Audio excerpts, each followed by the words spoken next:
Un saludo revolucionario para todo nuestro pueblo y lamentablemente tenemos que interrumpir las jornadas dominicales que con toda nuestra familia asume para descansar, para compartir, para informarles y compartir con ustedes todo un grupo de elementos sobre sucesos que han estado aconteciendo en el día de hoy, como explicaba la periodista Arlene, tienen que ver con todo un nivel de provocaciones sistemático, escalado, que ha estado promoviendo la contrarrevolución en estos días. Bueno, ¿qué antecedentes nosotros tenemos de la situación que estamos viviendo? Bueno, hemos sido honestos, hemos sido diáfanos, hemos sido claros y en todo instante le hemos estado explicando a nuestro pueblo las complejidades de los momentos actuales. Yo recuerdo que hace más de un año y medio, cuando se iniciaba el segundo semestre del año 2019, tuvimos que explicar que íbamos a una coyuntura difícil, y usamos ese término coyuntura que, como siempre digo, después tanto se tomó como parte del humor popular, porque hemos permanecido en esa coyuntura durante mucho tiempo, es mucho más allá de la coyuntura, a partir de todas las señas que estaba dando el gobierno de los Estados Unidos, encabezado por la administración Trump con relación a Cuba. Recuérdense que ahí empezaron a recrudecer todo un grupo de medidas restrictivas de recrudecimiento del bloqueo, la persecución financiera, la persecución energética, con el objetivo de asfixiar la economía de nuestro país y que esa asfixia provocara ese anhelado deseo que tienen de que se provoque un estallido social en Cuba masivo, que siembre las posibilidades para, con toda esa propaganda y todas esas construcciones ideológicas que ellos han hecho, convocar a las llamadas intervenciones humanitarias que terminan en intervenciones militares y en injerencias que aplastan los derechos, la soberanía, la independencia de todos los pueblos. Esa sucesión de medidas continuó, después vinieron las famosas 243 medidas que todos conocemos, y por último, ya cuando en los últimos días de esa administración se decide incluir a Cuba en una lista de países patrocinadores del terrorismo, una lista totalmente espuria, una lista ilegítima y una lista unilateral que asume los Estados Unidos sobre la gracia de que ellos se creen que son la potencia que domina el mundo, que son los emperadores de este mundo. Lamentablemente, por la falta de dignidad que existe en un grupo de instituciones internacionales y también en una parte importante de algunos países, muchos se someten de golpe a todas estas medidas y a todas estas acciones. Hay que reconocer que otros no permiten que se les imponga, pero también se ven limitados por el alcance extraterritorial que tienen las mismas. Y eso acrecentó más todas estas limitaciones, todas estas restricciones, que sobre todo implicaron que al país no le entraran, se le cortaran de inmediato sus principales fuentes de ingreso de divisas. Estoy hablando del turismo, estoy hablando de los viajes de cubanos y americanos a nuestro país, de las remesas que tanto esperan familias cubanas de sus familiares de los Estados Unidos.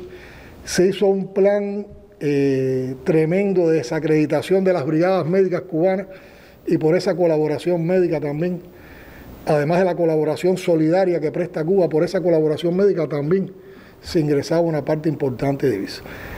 Y todo esto fue provocando una situación de desabastecimiento en el país.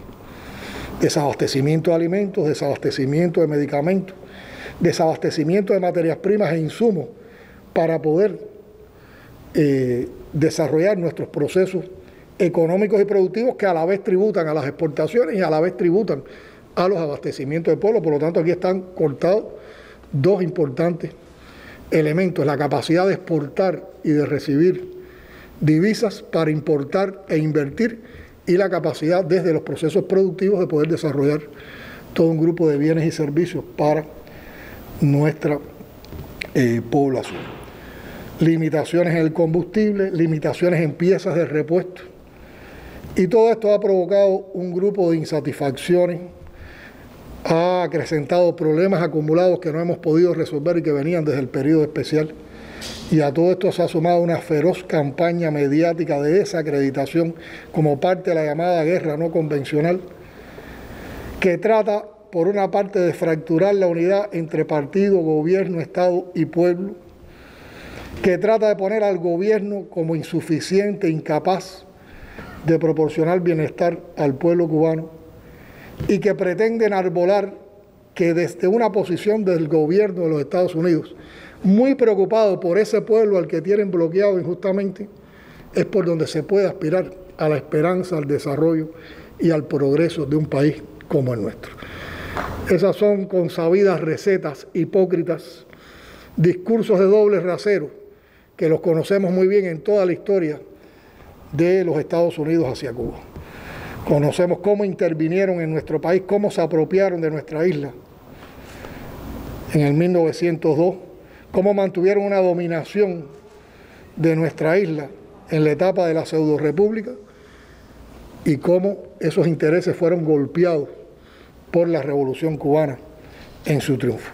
Y les ha molestado mucho durante 60 años el ejemplo de la Revolución Cubana.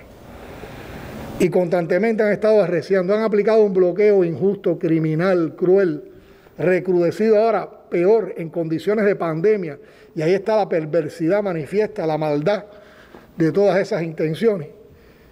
Bloqueo y acciones restrictivas que nunca han tomado contra ningún otro país, ni contra los que ellos consideran sus principales enemigos. Por lo tanto, ha sido una labor y una política de saña contra una pequeña isla que solo aspira a defender su independencia, su soberanía y construir con autodeterminación su sociedad de acuerdo a los principios que más de un 86% ha aprobado, ha apoyado en el ejercicio amplio y democrático que sostuvimos hace unos años para aprobar la actual Constitución de la República de Cuba. Y en medio de esas condiciones viene la pandemia. Una pandemia que no ha afectado solo a Cuba, una pandemia que ha afectado a todo el mundo, ha afectado también a los Estados Unidos, ha afectado a los países ricos. Hay que decir que Estados Unidos y esos países ricos no tuvieron toda la capacidad para enfrentar los efectos de esta pandemia en sus inicios. Y en muchos de esos países de primer mundo, con muchas más riquezas, colapsaron los sistemas de salud, colapsaron las salas de terapia intensiva.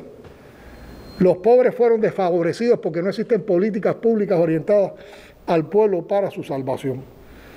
Y tienen indicadores con relación al enfrentamiento a la pandemia que tienen peores resultados que los de Cuba en muchos casos.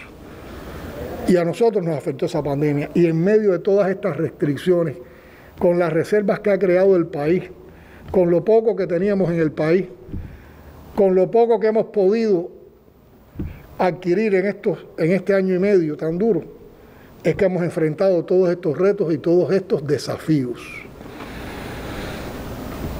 Y lo hemos hecho con valentía, lo hemos hecho con coraje, lo hemos hecho sin claudicar y sobre todo lo hemos hecho compartiendo entre todos lo poco que tenemos. Y no solo lo hemos compartido con Cuba, lo hemos compartido también con el mundo, porque ahí está el ejemplo de las brigadas internacionalistas Henry Riff, del contingente Henry Riff, que han ido a un grupo de lugares donde también fueron afectados brutalmente por la pandemia. Y así fuimos avanzando, fuimos controlando brotes y rebrotes, con una capacidad tremenda de sacrificio de nuestro pueblo, de nuestros científicos, de nuestro personal de la salud, de casi todo el país involucrado en esto. Se han creado 5 candidatos vacunales, ya uno de ellos reconocida como vacuna y es la primera vacuna latinoamericana. Ya Cuba está vacunando a su población y esto es un proceso que toma tiempo, hay que producir las vacunas, pero nosotros tenemos en estos momentos una de las razones de vacunación más altas del mundo.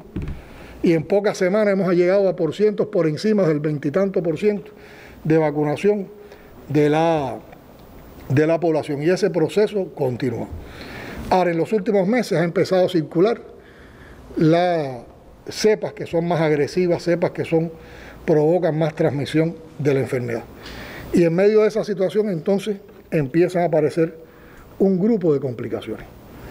En primer lugar, los casos ocurren con una velocidad y con una acumulación que supera las capacidades que hemos podido crear para atender en instituciones estatales a estos casos.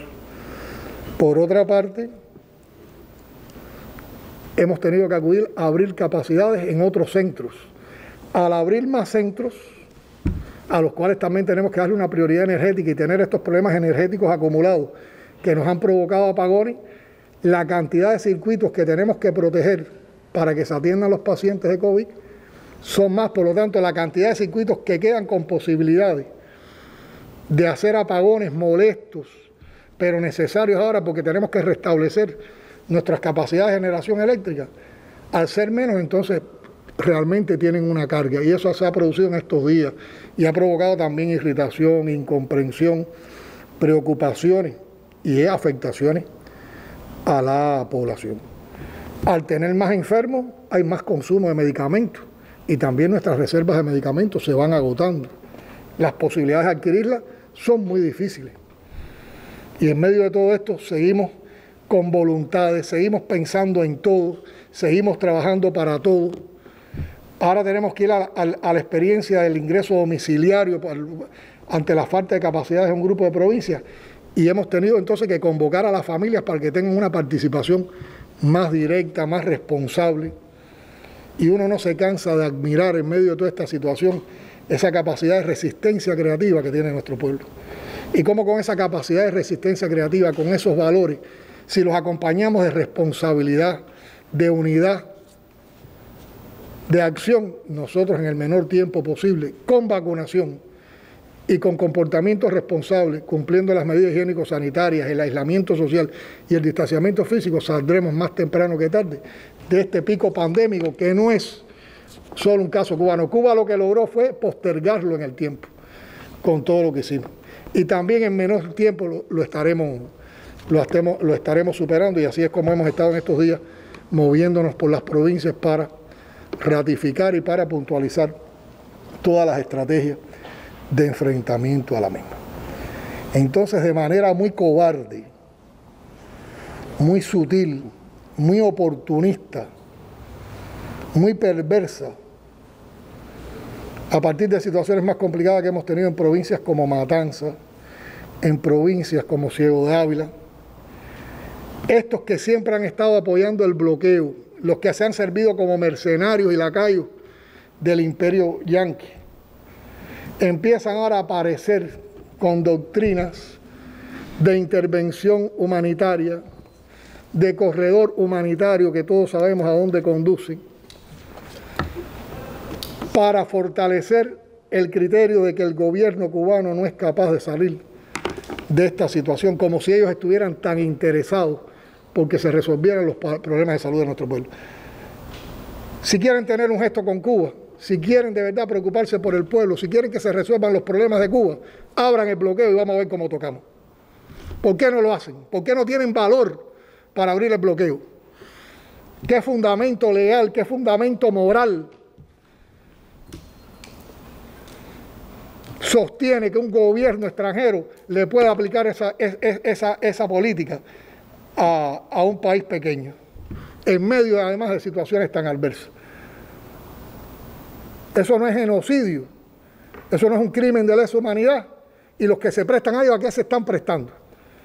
Entonces enarbolan criterios de que nosotros somos una dictadura que se procura por darle a toda su población salud, que trata de buscar bienestar para todos, que en medio de estas situaciones es capaz de tener programas y políticas públicas en función de todo, que está aspirando a vacunar a todos con una vacuna cubana, porque sabíamos que nadie nos iba a vender vacunas, no teníamos dinero para ir al mercado internacional a comprar vacunas. ¿Qué dictadura más extraña? Ahora vociferan que somos asesinos. ¿Dónde están los asesinados en Cuba? ¿Dónde están los desaparecidos en Cuba? ¿Por qué los otros países que han sufrido estos eventos de picos pandémicos no fueron en la prensa atacados y a esos no se les puso como solución la intervención humanitaria ni se les armaron estas campañas de descrédito que tratan de armar contra nosotros. Yo creo que la vida, la historia, los hechos demuestran que está detrás de todo esto, que es asfixiarnos y acabar con la revolución. Y para eso están tratando de desalentar a nuestro pueblo, de confundir a nuestro pueblo. Y cuando la gente está en situaciones severas como las que estamos viviendo, entonces ocurren hechos como los que vimos hoy en San Antonio de los Baños. En San Antonio de los Baños, un grupo de personas se agrupó en uno de los parques más céntricos de la ciudad para protestar, para reclamar. ¿Quiénes componían ese grupo? Lo componían personas de pueblo que tienen necesidades, que están viviendo parte de estas carencias, de estas dificultades. Lo hicieron también personas revolucionarias que pueden estar confundidas o que pueden no tener todos los argumentos o que también están expresando estas insatisfacciones. Pero esos dos grupos de personas lo hacían de una manera distinta y buscaban un argumento y buscaban una explicación y pedían una explicación. Y lo primero que te decían: yo soy revolucionario, yo apoyo a la revolución. Pero esto estaba encabezado por un núcleo de manipuladores que sí se están prestando a los designios de esas campañas que salieron en las redes sociales, la famosa SOS Matanza o SOS Cuba, el llamado al cacerolazo que están haciendo hace varios días para que en varias ciudades de Cuba hubiera manifestaciones de este tipo y existieran disturbios sociales. Eso es muy criminal, es muy cruel en medio de este momento donde tenemos que lograr que la gente esté en las casas, que la gente esté recogida, que la gente esté protegiéndose. Y con la moral que da la revolución, los revolucionarios de San Antonio de los Baños, las autoridades de la provincia, un grupo de compañeros de la dirección del país, nos presentamos en San Antonio de los Baños.